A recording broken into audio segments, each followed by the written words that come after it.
This is the Cyprus News Digest with Rosie Haralambous.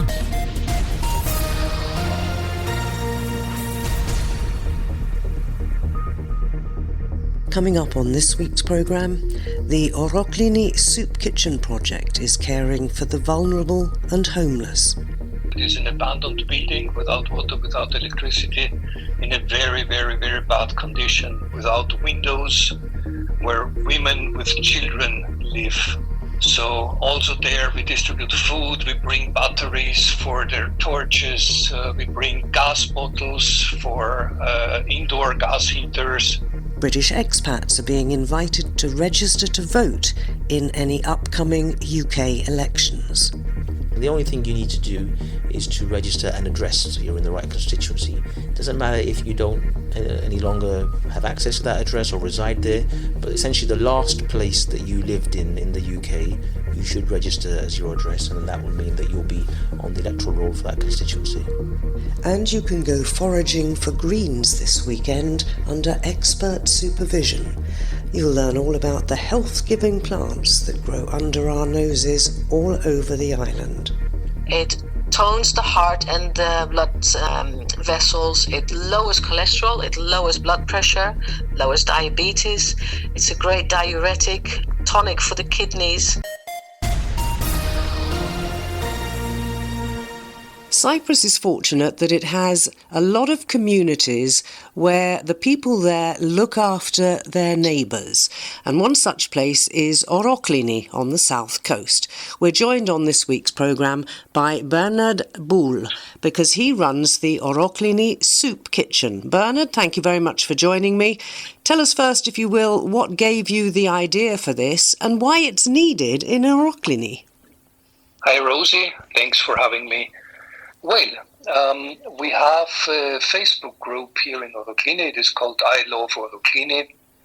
And in March 2023, there were several posts about the situation that developed here with asylum seekers who live in buildings that are abandoned. There are 6 apartment buildings that are abandoned. The asylum seekers who didn't manage to find other accommodation moved in there, and without water, without electricity, without any income, of course, there started to be trouble, like begging in front of supermarkets, and one or more bikes were stolen and so on. And when I saw that back then, I did not want this situation to deteriorate. I understood that people don't have a chance to change the situation by themselves. We started the Oroklini Soup Kitchen project, started to feed the people, to give food, first very regularly on Sunday evening, then later more and more. We found other problems that they have, like, as I said, they don't have water, so we fill up by now weekly huge water tanks, 24,000 liters of water for around about 120, 140 people in these buildings, so that they can at least get some water to wash themselves, use the toilet and so on. And that's how it all started. Well, it's extraordinary to me that we're in 2024 and we have people living in these conditions. What about the municipality, the government services, the welfare department? Because I have a feeling that we're talking here about a block of flats that was in the news last year, was it? Because of a problem with sewage overflow and so on? Yeah, when we started, I don't know about the news. I'm not a regular consumer.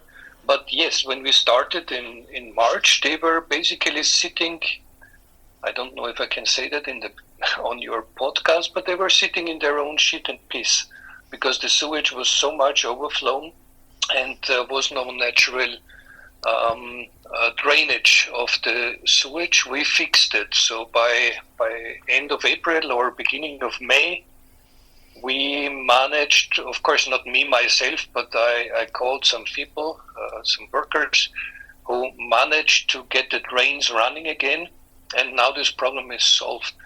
When you talk about the municipality, well, I don't think that they they see it as their duty to do something for these people. Yeah. So they're basically squatting in an abandoned building, is that right? Yes. Because they have Yes, no we have other more place of to those. live. Yes, there is no other place to live. Their income, I know there are some stories also on Facebook that they are super rich and they get €1,000 per month and crap like that. That is bullshit. It is simply not true. If they get something at all, it is structured by the family size, so it depends on whether you have children, whether you're married, and so on. But the basic income is €280 that they get from welfare.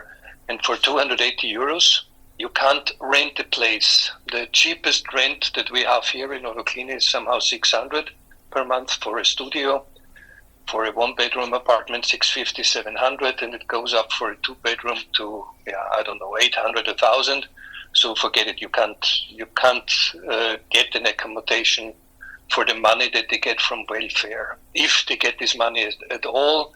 Yeah, it's often late, isn't it? They often get their checks very late, so even those who are in flats can't pay the landlord.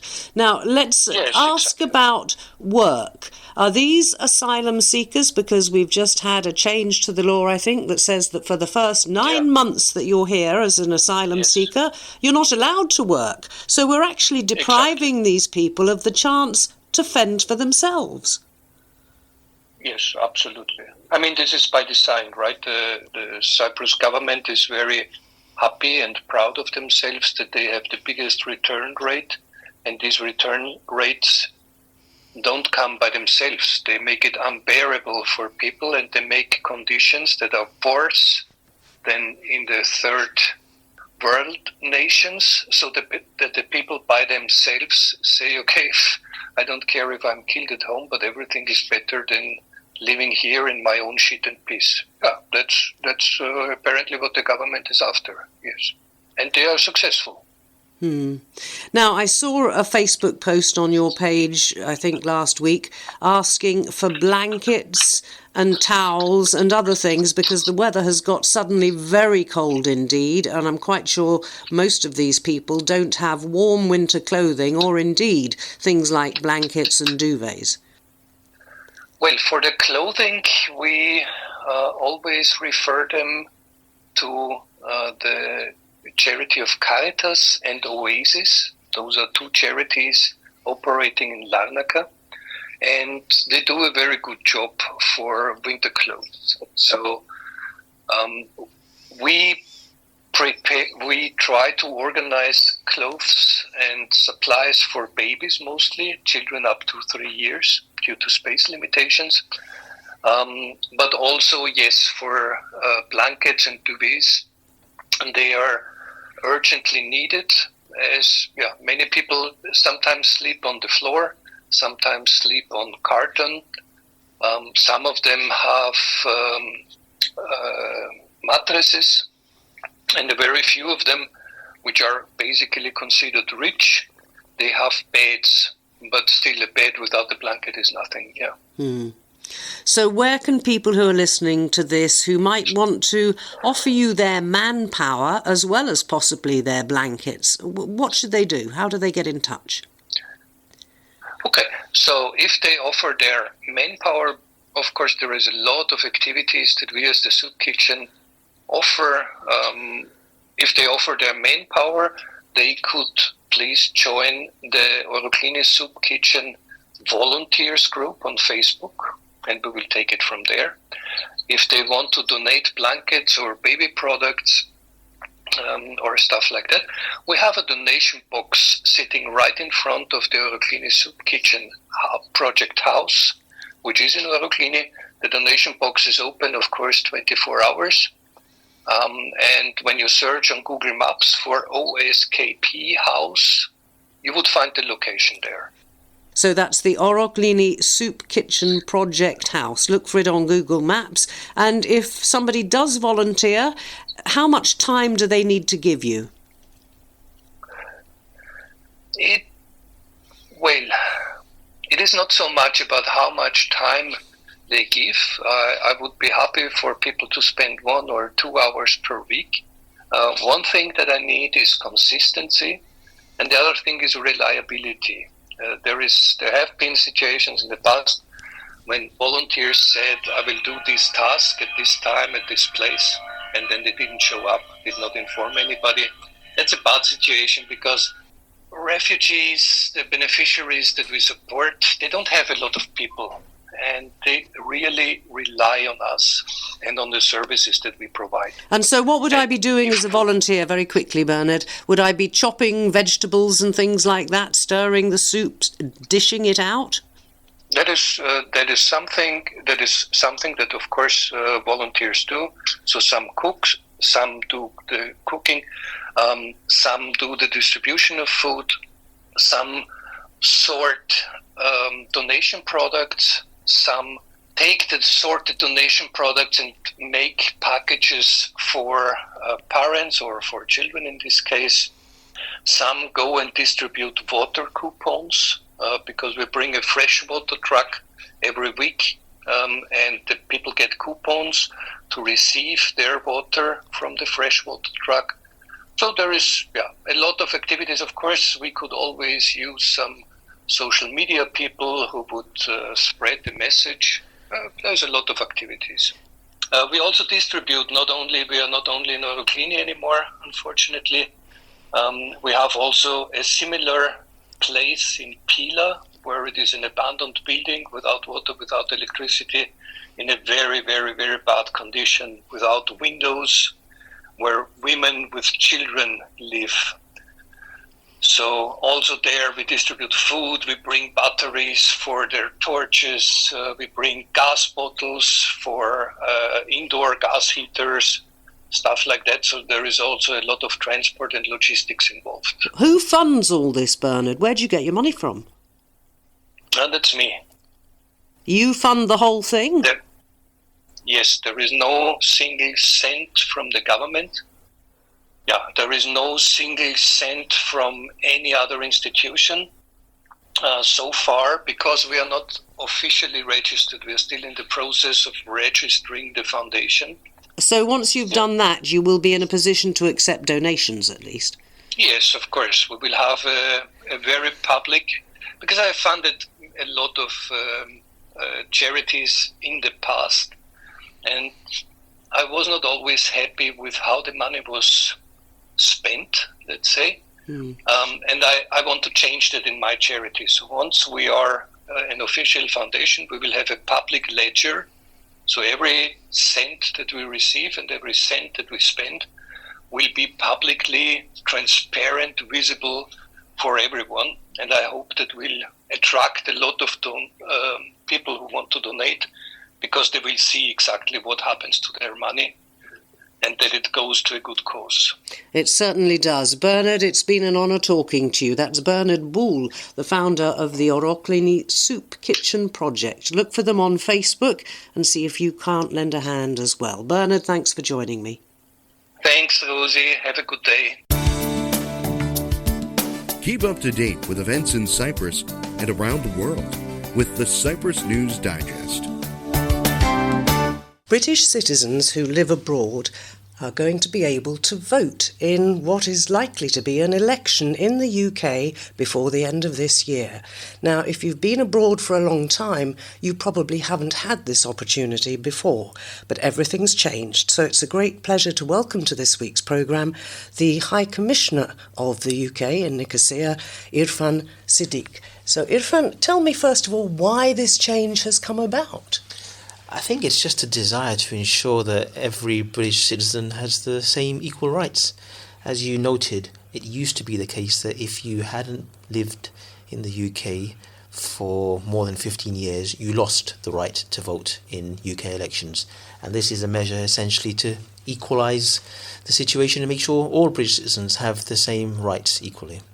Is it to do with the fact that there are nowadays an awful lot of Brits who do live abroad? I think Brits have always been an enterprising and intrepid group, and there's been many Brits in many different parts of the world. And I think it's just a desire to ensure that everybody has the same rights. I'm not sure if it's because there are more Brits necessarily now living overseas than they were in the past. But I think it's a welcome measure that will ensure that all Brits who want to vote are able to vote, and I'd certainly encourage them to register to be able to do so. I'll ask you in a minute about how they can go about doing that, because I have to confess I've just done it, and it's pretty easy online, so it doesn't involve much paperwork. But it does raise a couple of questions, and one is that I noticed something about a postal vote. Well, I'm sure the authorities here will forgive me for saying that if we do that here, the chances of getting the postal vote to arrive to us and get back to the UK in time is not going to work. So if you are overseas and registered as a voter, essentially you have two options for how you can deliver your vote. One is through the post. And I accept what you say, that sometimes that might not be an efficient way to do it, and your postal vote might not arrive in time, which is why there's a second option as well if you're not as confident that the postal vote will work, which is that you can nominate a proxy to vote on your behalf, somebody that you trust who will then go to the ballot box and vote on your behalf. So you've got to choose somebody that you're pretty sure is going to vote themselves. They're not going to go all the way to the polling station just to put your cross, I imagine. Not everybody will necessarily be able to find a proxy, which is why there are these two options, and I'm sure there might be some cases in which neither option works for people, but I think for the vast majority, either relying upon the postal system or finding a proxy that you have confidence in should be able to meet the need. And then there are people who say, hang on a minute, these people don't even live in the UK, why should they have a say in who rules us? Essentially, all British citizens have the right to vote, and it didn't used to apply to those who had been outside the UK for 15 years. But why 15 years? It's arbitrary. There's no particular reason to insist on that as a cut-off point. And I think this is essentially taking away the arbitrariness. If you're a British citizen who's got the right to vote, you can exercise that right now. OK, let's come on to how people go about registering who haven't been in the UK. A lot of expats here have been here for years and years. Sure. So the simplest way, which I think is the way that you've done, is to go online, if you're able to access the internet, to the government's website, gov.uk, and just search under the register to vote element, and it will take you to a page where I've been told it takes only about 5 minutes, and the only thing you need to do is to register an address so you're in the right constituency. It doesn't matter if you don't any longer have access to that address or reside there, but essentially the last place that you lived in the UK, you should register as your address, and that will mean that you'll be on the electoral roll for that constituency. Have you any idea how many people have registered to vote from abroad? No, it varies by year, and in terms of how much has changed since this new measure was made in, I don't think we've been able to monitor that yet. But as you said, there's clearly lots of Brits who do live abroad, and I think this is an attempt to just ensure that we widen the franchise to as many people as possible. So it's gov.uk online, and then you make that decision as to whether you appoint a proxy or you go for the postal vote. And as I said at the beginning, we're expecting, I think, for Rishi Sunak to call a general election probably before the end of this year. I think he's been on record as saying it won't be before the autumn, so that's when people are perhaps expecting it to happen. I think technically it can even go up until January next year, before the Parliament's term expires, but I think it's a fairly safe bet to assume there'll be an election this year. And is there a cut-off date for registering? That's a good point. So I think essentially you should be registered before the election is called, just to ensure that that you're registered. But because it's an online process, it should be fairly quick. If you are going to rely upon postal voting, as you said, that can have a little bit of a lag. So essentially I would encourage anybody who is interested in voting in any election in the UK this year to register as soon as possible. Hi, Commissioner. Thank you very much for joining me. You're welcome. This is the Cyprus News Digest with Rosie Haralambous. This weekend at Cyherbia, which is a botanical park and labyrinth down towards the east of the island, they're going to have a seminar and foraged food experience. Now, if you have a garden, you'll know that with the rain we're getting at the moment, all the weeds pop up all over the place, but a lot of them, I know, are edible. The question is, do you know which ones? My next guest is going to enlighten us. She is Miranda Tris. Miranda, I know, for example, purslane, I think that's glistarida here, isn't it? And there are lots of others that pop up all over the place, but you do have to know what you're doing, don't you? Because some things can be harmful. Yes, however, most plants that we find in the wild and most of the greens that we find this time of year are actually edible, and a lot of them are very easily identifiable. It's definitely worth having a go in the fields, and if you know a few basic plants, you look for those plants alone, and then as you get a little bit more experienced, you can look for other plants as well that are edible, and you can use a field guide or my ebook that I've written on the subject with ways how to identify with pictures as a guide in your foraging endeavours. Well, foraging is becoming a bit sort of trendy, isn't it? Yes. People are more and more aware of healthy living and that wild plants are extremely nutritious. You find them away from where places are treated with pesticides and herbicides, so it's the cleanest food that you could possibly eat. It's also a fun activity. It's a fun thing to do on your day off. Go out in the fields, you get your physical exercise, you look for plants, you tend to look at the world with different eyes, you look at the natural environment with different eyes when you start looking for certain plants. And it's fun. It's really, really taken on because I've been teaching this workshop for about 8 to 9 years now, and more people are interested in the subject. And it's important, I guess, you mentioned where you look for these plants, but it's quite important that they're not on the roadside, for example, isn't it? Because of the pollution coming from cars. Pollution coming from cars, but also passing dogs. People may be walking their dog past. You don't know if the dogs have been watering the plants. So, yes, you need to go off the beaten track, and that's the fun of it. That's just the fun of it. So you just go anywhere. You get off the road, you go on a dirt track somewhere, whether you are in the mountains or in the lowlands or close to the coast. Wild edible plants can be found literally everywhere on the island. So you add them mostly, I guess, uncooked to salads, but there are some that you cook as well, aren't there? There's a lot of cook with because many of these plants, the leafy green plants, most of them are classified as bitters, so they will be in the same flavor category as chard, and basically you could use them wherever you would use spinach or chard. There are so many recipes, and we've made some of our own at the Botanical Park.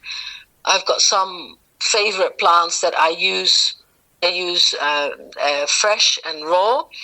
But the very bitter ones, if you add them to a salad, you add them sparingly, like dandelion, for instance. You add a few leaves to your salad, or wild lettuce, which is also a bitter. So they're not the base of your salad. You could add them to a salad where you have your other salad greens and tomatoes and cucumbers and so on. Tell us a bit about how this weekend event is going to happen, because it's both on Saturday and Sunday, I think. What do people who come and join you actually do?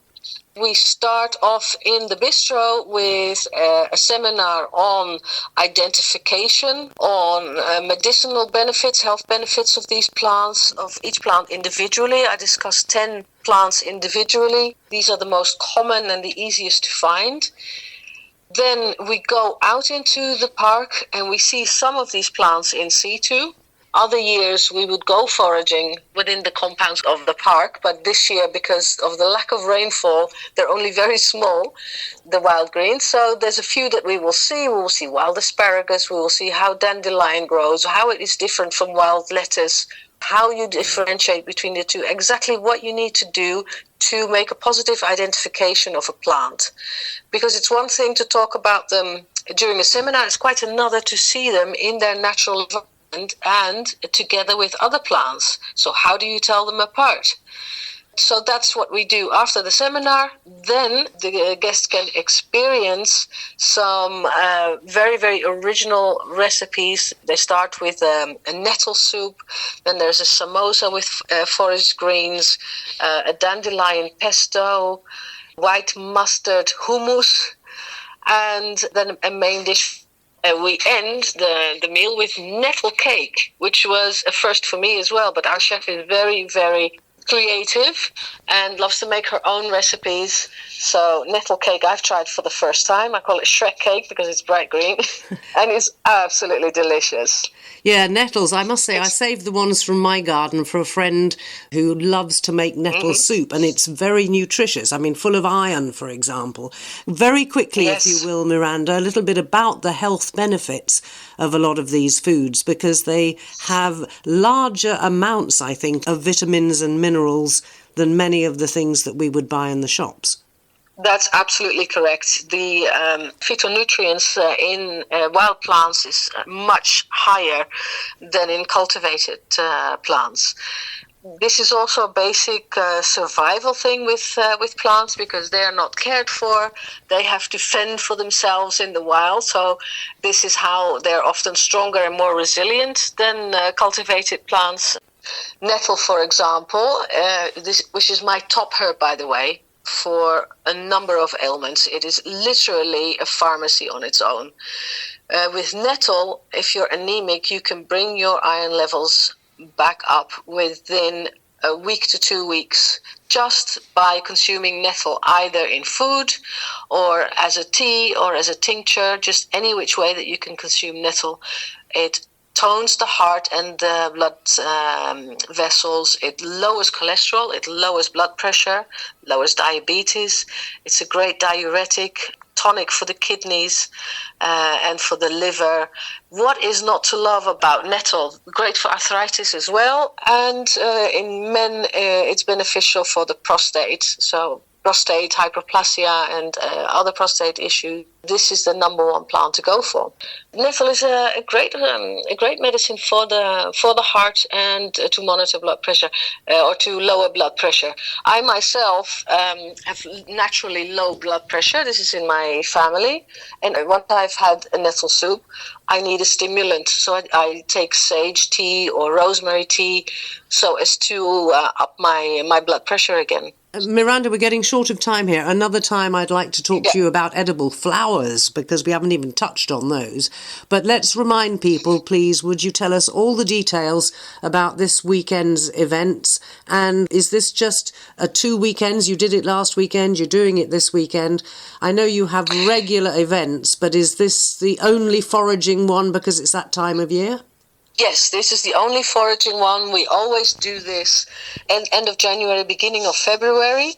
So it was the past weekend and this weekend. So it's a forest food experience and seminar. For English speakers, it starts at 11:30. Information and how to book is on cyherbia.com. So it's very easy. You can just register there so we know how many people to cook for and how many people to expect for the seminar. It's a fun seminar to participate in. You'll learn a lot. You have a lovely day out in nature, and as well, we'll be doing some distillation of essential oil at the same time. But yes, later in the season, we don't do the foraging workshops, even though they're so popular. We get many requests for them. The wild greens we can only do now because when you forage plants for food, you need the young plants, you need young shoots. You don't go for the older, tougher leaves and stems. We're going to have to leave it there, and people can get in touch on your website, which is cyherbia.com. And the cost? This is €25 per person, and that includes everything, so the food as well. That is Miranda Tris from Cyherbia. If you want to join her this weekend, it's your last chance to go foraging for the edible wild greens of Cyprus. Miranda, thanks for joining me. Thank you, Rosie. In other news this week, the island's going through a cold snap with snowfall on the mountains and temperatures falling to below freezing. Other areas have been battered by storms, high winds and heavy rain, and the northwest was particularly badly hit on Tuesday night, with several villages flooded after a reservoir overflowed. Landslides and fallen trees blocked several roads, and civil defence teams were deployed to help people who were stranded. And the unsettled weather is expected to continue, although from today temperatures should start to rise slightly.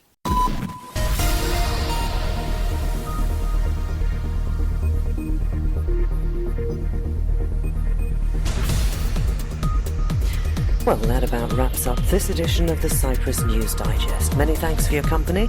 Hope you'll join me next week. Till we meet again, take care and God bless. Bye-bye now.